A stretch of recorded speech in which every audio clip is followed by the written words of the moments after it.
রেলগাড়ির কামরায় হঠাৎ দেখা।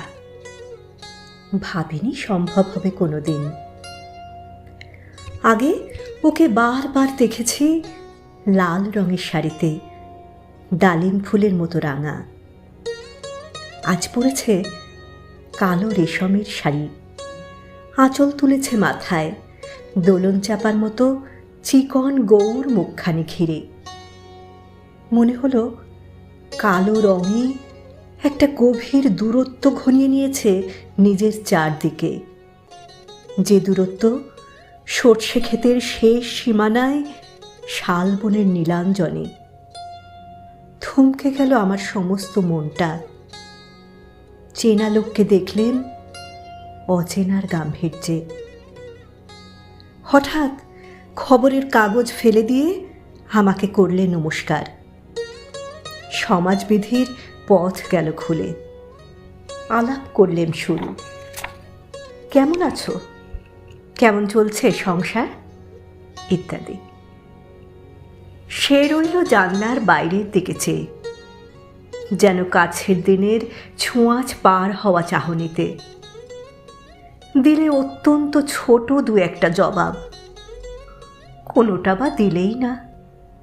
বুঝিয়ে দিলে হাতের অস্থিরতায় কেন এসব কথা, এর চেয়ে অনেক ভালো চুপ করে থাকা। আমি ছিলাম অন্য বেঞ্চিতে ওর সাথীদের সঙ্গে। একসময় আঙুল নেড়ে জানালে কাছে আসতে। মনে হলো কম সাহস নয়।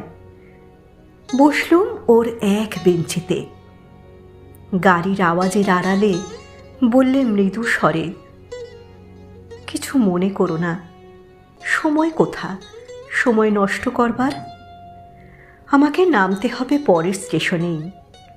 দূরে যাবে তুমি, দেখা হবে না আর কোনো দিনই।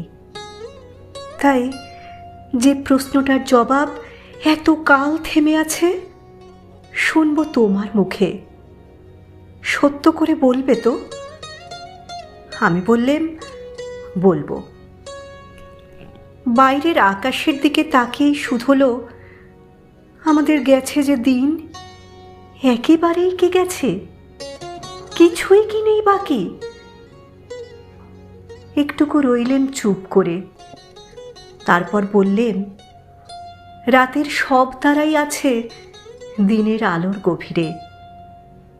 খটকা লাগলো, কি জানি বানিয়ে বললেন নাকি। ও বললে, থাক এখন যাও ওদিকে। সবাই নেমে গেল পরের স্টেশনে।